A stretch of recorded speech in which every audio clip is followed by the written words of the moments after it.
Nah, bagaimana kita mengetahui bagi suatu perekonomian seperti Indonesia ini inflasi yang sekarang ini tadi sudah dikatakan moderator tadi rendah, Ibu Kepala BPS juga bilang, itu bagus apa buruk? Kan begitu.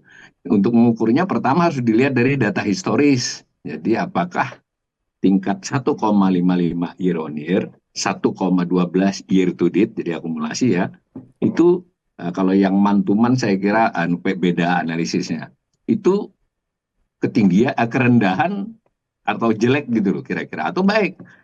Nah, untuk melihatnya kita kaitkan dengan pertumbuhan ekonomi. Ternyata pertumbuhan ekonomi sampai dengan triwulan ketiga kemarin itu melandai, tumbuh tapi melandai. Lalu bahkan untuk sektor fundamental bagi Indonesia tentu, pertanian dan industri itu malah lebih tidak menggembirakan dari pertumbuhan ekonomi. Lalu tingkat pengangguran itu sampai Agustus itu menurun, tetapi informasi lain tentang pengangguran, tentang ketenaga kerja itu tidak baik.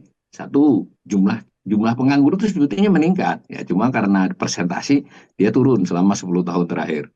Lalu dari yang mereka bekerja itu yang masih sangat besar sektor informal. Kita suka menyebutnya salah satu subnya adalah ojol, kemudian usaha mikro. Artinya dia kurang baik lah kondisi ketenaga kerjaan itu. Lalu yang berikutnya lagi neraca pembayaran. Itu meskipun 3 bulan terakhir surplus, secara 9 bulan dia masih defisit. Dan fenomena defisit neraca pembayaran itu agak jarang. Jadi buruk ya.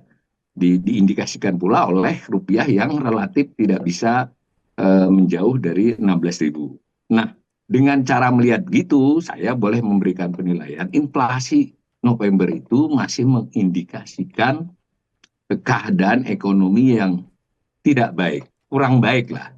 Kalau ibarat badan itu meriang lah, tidak enak badan, belum sakit keras ya, belum sakit apalagi sakit keras, tapi sudah tidak enak badan, tidak baik-baik saja.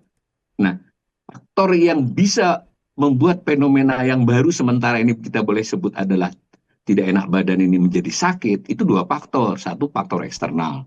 Nah, faktor eksternal cuacanya kurang baik ini, jadi bisa berpotensi memberi sakit.